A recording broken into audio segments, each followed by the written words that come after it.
Hi, my name is Ted with Legacy Brand Leather. Today, I'm going to show you how to make a vertical flap wallet. Want to build along with me? I've made a free pattern available, so if you want to follow along, hit the link in the description. Let's get to it. Okay, you're going to first cut out your template, and then you're going to place that on top of your leather. Today I'm using some Wicket & Craig brown harness leather, making sure to cut out the rest of the template. Then we're going to be tracing out our template. I like to use a heavy weight on top of the template and trace it out with an awl.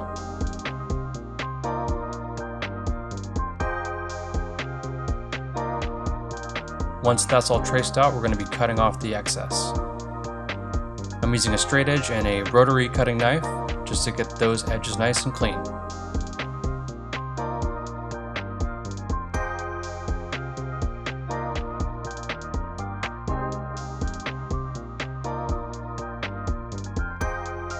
For the rounded corners, I'm using a indispensable brass cutting knife. You could use a box cutter or what have you to cut that little round on the corner there.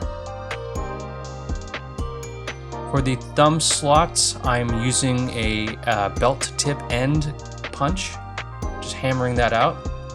But I want to round those corners a little bit, so I'm using a corner punch to get a nice round into that thumb slot. Should look something like this. Then we're going to be beveling those edges so we get a nice clean look to the edges there.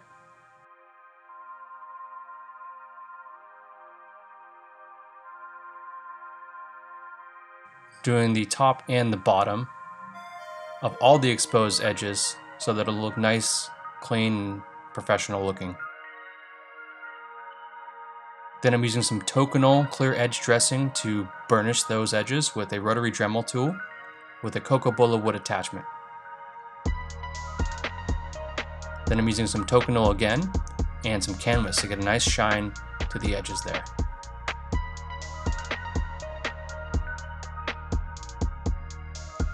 Then repeat the process for all the exposed edges with your Tokonole and then your burnishing tool. From there, you're just going to give a fold to the main body so that the flap will sit at the right height once it's all sewn together. Then I'm going to be adding my logo to the back, which will be a little bit easier to do now than when the whole piece is stitched together.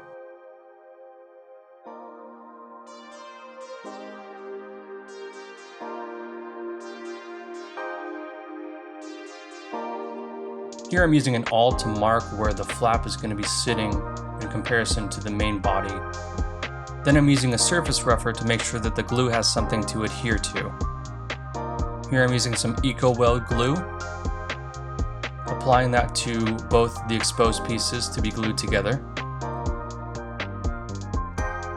Then just glue it up.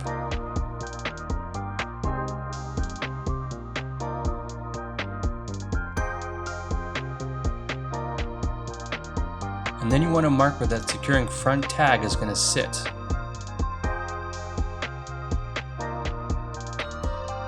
Here I'm using the surface rougher again so that the glue can adhere to it before applying the glue to the securing tag and the front panel. I like to use some small binder clips to keep things in place while it's gluing up. Next, just use your wing divider so you can mark out where the stitches are going to go.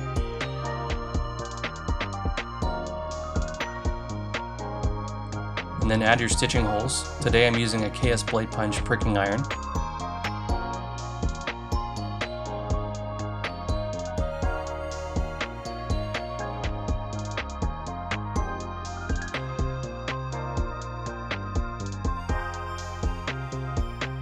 And then stitch up your wallet.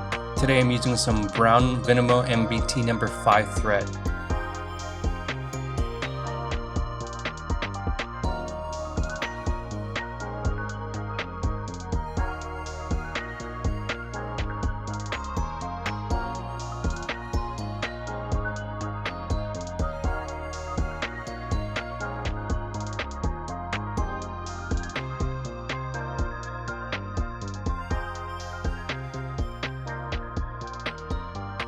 I like to just use a little bit of sandpaper and rough the edges a bit before I'm going to bevel the sides.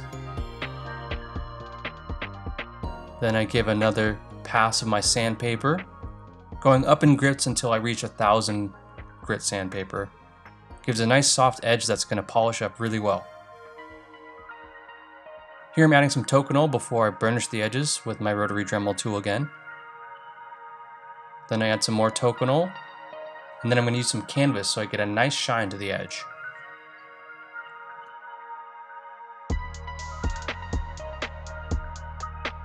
Once that's done to your liking, if you want to do another couple passes, that's up to you. Then you're pretty much done. But let's check out some B-roll.